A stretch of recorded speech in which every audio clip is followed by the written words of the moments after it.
ಕಲಬುರಗಿ ಜಿಲ್ಲೆಯ ಚಿಂಚೋಳಿ ತಾಲೂಕಿನ ಭಂಟನಹಳ್ಳಿ ಗ್ರಾಮದ ಶ್ರೀ ಕಲ್ಲಾಲಿಂಗೇಶ್ವರ ಜಾತ್ರಾ ಮಹೋತ್ಸವದ ಅಂಗವಾಗಿ ದೇವಸ್ಥಾನ ಸಮಿತಿ ವತಿಯಿಂದ ಧರ್ಮಸಭೆ ಹಾಗೂ ಪ್ರತಿಭಾವಂತ ವಿದ್ಯಾರ್ಥಿಗಳಿಗೆ ಸನ್ಮಾನ ಸಮಾರಂಭ ಆಯೋಜಿಸಲಾಯಿತು. ಕಾರ್ಯಕ್ರಮದಲ್ಲಿ ಸಂತೋಷರಾಣಿ ರಾಜಕುಮಾರ ಪಾಟೀಲ್ ತೇಲ್ಕೂರ ಮಾತನಾಡಿ, ಮಹಿಳೆಯರು ಜೀವನದಲ್ಲಿ ಎದುರಾಗುವ ಒತ್ತಡಗಳಿಗೆ ಕುಗ್ಗದೆ ಧೈರ್ಯದಿಂದ ಕಷ್ಟಗಳನ್ನು ಎದುರಿಸಿ ವೀರ ವನಿತೆಯರಂತೆ ಬದುಕಬೇಕು ಎಂದು ಹೇಳಿದರು. ಮಕ್ಕಳಿಗೆ ಉತ್ತಮ ಸಂಸ್ಕಾರ ಮತ್ತು ಗುಣಮಟ್ಟದ ಶಿಕ್ಷಣ ನೀಡುವ ಜವಾಬ್ದಾರಿ ಪಾಲಕರ ಮೇಲಿದೆ ಎಂದು ಅವರು ತಿಳಿಸಿದರು. ದಿವ್ಯ ಸಾನ್ನಿಧ್ಯ ವಹಿಸಿದ ಕರುಣೇಶ್ವರ ಮಹಾಸ್ವಾಮಿಗಳು ಕಂಚಲಕುಂಟಿ ನಂದೀಶ್ವರ ಮಠ ನಿಡಗುಂದ ಆಶೀರ್ವಚನ ನೀಡುತ್ತಾ ಗ್ರಾಮದಲ್ಲಿ ಸ್ವಚ್ಛತೆ ಬಗ್ಗೆ ಅರಿವು ಮೂಡಿಸಿದರು. ಸ್ವಚ್ಛತೆಯಲ್ಲಿ ಕ್ರಾಂತಿ ತರಬೇಕೆಂದು ಕರೆ ನೀಡಿದರು. ಮುಂದಿನ ಜಾತ್ರೆಯೊಳಗೆ ಗ್ರಾಮದಲ್ಲಿನ ಬೀದಿಗಳು ಹಾಗೂ ಚರಂಡಿಗಳನ್ನು ಸಂಪೂರ್ಣ ಸ್ವಚ್ಛಗೊಳಿಸಬೇಕು ಎಂದು ಹೇಳಿದರು. ಪ್ರತಿಯೊಬ್ಬರೂ ಸ್ವಯಂ ಪ್ರೇರಿತರಾಗಿ ಸ್ವಚ್ಛತಾ ಕಾರ್ಯದಲ್ಲಿ ಪಾಲ್ಗೊಳ್ಳಬೇಕು ಎಂದು ಕರೆ ನೀಡಿದರು. ಜೊತೆಗೆ ಪ್ರತಿಯೊಂದು ಮನೆಯಲ್ಲಿ ಶೌಚಾಲಯ ನಿರ್ಮಾಣದ ಅಗತ್ಯತೆಯನ್ನು ಒತ್ತಿ ಹೇಳಿದರು.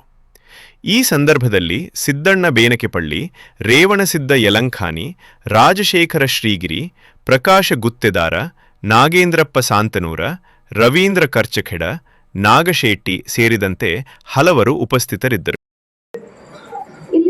ನಾವೆಲ್ಲ ಮೇಲು ಕೀಳು ಬಡವ ಬಲ್ಲಿದ ಅನ್ನೋಂಥ ಯಾವುದೇ ಭೇದ ಭಾವ ಇಲ್ಲದೇನೆ ನಾವೆಲ್ಲ ಒಂದಾಗಿ ಒಗ್ಗಟ್ಟಾಗಿ ಸೇರುವಂಥ ಜಾಗ ಇದು. ಇಂಥ ಒಂದು ಪವಿತ್ರವಾದಂಥ ಇಂಥ ದೇವಸ್ಥಾನದ ಆವರಣದಲ್ಲಿ ನಾವೆಲ್ಲ ಇವತ್ತು ಕೂತ್ಕೊಂಡಿದ್ದೀವಿ ಪೂಜ್ಯರ ಒಂದು ಸಾನ್ನಿಧ್ಯದಲ್ಲಿ ಅಂತ ಹೇಳಿದ್ರೆ ನಾವೆಲ್ಲ ನಿಜಕ್ಕೂ ಪುಣ್ಯವಂತರೇ. ಸರಿ ನೋಡ್ರಿ, ನನಗೂ ಮಂಜಿನಳ್ಳಿಗೂ ಏನೋ ಒಂದು ಅವಿನಾಭಾವ ಸಂಬಂಧ ಇದೆ.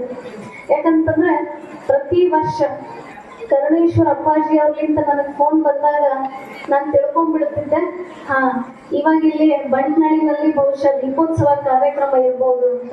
ಹಾಗಾಗಿ ಪೂಜ್ಯರು ಪ್ರತಿ ವರ್ಷ ನಡೆಸ್ಕೊಡ್ತಿರ್ತಕ್ಕಂಥ ಆ ಒಂದು ದೀಪೋತ್ಸವ ಕಾರ್ಯಕ್ರಮಕ್ಕೆ ನಾನು ನಿಮ್ ಜೊತೆಗೆ ಇಲ್ಲಿ ಬಂದು ಕೂತ್ಕೊಂಡಿದ್ದೀನಿ. ಮುಂದುವರೆದಂತವ್ರಿದೀವಿ, ನಮ್ಮಷ್ಟು ಹಿಂದಿದ್ದವ್ರು ಯಾರೂ ಇಲ್ಲ ಅಂತ ನನ್ನ ಭಾವನೆ. ಯಾಕಂತ ಕೇಳಿದ್ರ, ನಮ್ಮ ಊರ್ ಮುಂದ ಈಗ ಬರುವಾಗೆ ನೋಡಿ ಬಂದೆ, ಊರ್ ಮುಂದ ಸಣ್ಣ ಮಕ್ಕಳು, ಯಾರು ತಪ್ಪು ತಿಳ್ಕೊಬೇಡಿ, ನಾನ್ ನಿಮ್ ಮಗ ಆಗಿ ಮಾತಾಡ್ತಾ ಇದ್ದೇನೆ. ಅದ್ರ ಮಾತ್ರ ನಾವ್ ಏನಾದ್ರು ಮನುಷ್ಯರು ಇರ್ತಂದ್ರೆ ನಾವೆಲ್ಲ ಮೃಗಗಳಿಗಿಂತ ಹಚ್ಚಕ್ ಅನ್ನುವಂತ ಮಾತನ್ನು ಹೇಳ್ತಾರೆ.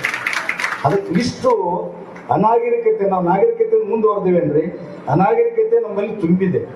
ಅದು ಕ್ರಾಂತಿ ಯಾರು ಮಾಡ್ಬೇಕಂದ್ರೆ ನೀವು ಮಾಡ್ಬೇಕು. ಇಲ್ಲಿದ್ರೆ ನೀವೇನಿಲ್ಲ, ಶೂನ್ಯದೊಳಗೆ ಶೂನ್ಯ. ಈ ಕ್ರಾಂತಿ ಅವ್ರು ನೀವು ಮುಂದೆ ಆಗ್ಬೇಕ್ರಿ. ಈಗ ಇದನ್ನೇ ಎಜೆಂಡಾ ಎತ್ಕೋಬೇಕು. ನೀವು ಎಲ್ಲ ಕಡೆಗೆ ಶೌಚಾಲಯ ಆಗಬೇಕು, ಮನೆಗೆ ಶೌಚಾಲಯ. ಇಷ್ಟೆಲ್ಲ ಜಾತ್ರೆ ಇದೆ ಅಂತ ನಿಮ್ಮ ಮುಖದೊಳಗೆ ಮಂದಹಾಸ ಕಾಣ್ತಾ ಇದೆ ಅಂತ ಅವರು ಹೇಳಿದ್ರು. ನಾ ಬಹಳ ಚಿಂತನೆ ಮಾಡ್ತೀನಿ. ನನಗೆಲ್ಲ ಅಲ್ಲಿಂದ ಬರ್ಬೇಕಾದ್ರೆ ನನಗೆ ಬಹಳ ಹಿಂಸೆ ಆಗಿದೆ, ಮಾನಸಿಕವಾಗಿ ಹಿಂಸೆ ಆಯಿತು. ಅದನ್ನೇ ಮಾತಾಡ್ಬೇಕಂತ ಬಂದೇ ಬರೋದ್ರಾಗೆ ನಮ್ಮ ನಾಗಶೆಟ್ಟಿಯವರು ಆ ಹಿನ್ನೆಲೆ ಬಹಳ ಚೆನ್ನಾಗಿ ಮಾತಾಡ್ತಾ ಇದ್ರು. ಅಲ್ಲಿ ಒಂದು ಬೋರ್ ಇಲ್ಲ ನೋಡ್ರಿ, ಒಂದು ಬಾವಿ ಇಲ್ಲ.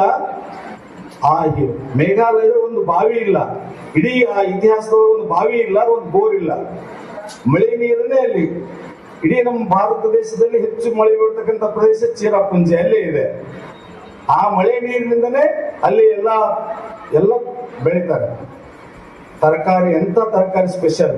ಅಲ್ಲಿ ಕ್ಷೇತ್ರದಲ್ಲಿ ಇಂಥ ಪ್ರಾಂಗಣದಲ್ಲಿ ನಾವು ಸೇರಬೇಕು ಅಂದ್ರೆ ನಾವು ನಮ್ಮನ್ನ ನಾವು ಪ್ರಶ್ನೆ ಮಾಡಿಕೊಳ್ಳಬೇಕು. ನನ್ನ ನಡೆ ನುಡಿಯಲ್ಲಿ ದೈವತ್ವ ಇದೇನಾ ಇಲ್ಲ ಅಂತ ಹೇಳಿ, ಆ ದೈವತ್ವವನ್ನು ಕಂಡಾಗ ಮಾತ್ರ ನಾಳೆ ಅಲ್ಲಿ ನಮ್ಮ ಮಕ್ಕಳಾಗಲಿ ನಮ್ಮ ಕುಟುಂಬವಾಗಲಿ ಯಶಸ್ವಿ ಆಗಲು ಸಾಧ್ಯವಾಗುತ್ತದೆ ಅಂತ ಮಾತುಗಳನ್ನು ನಾನು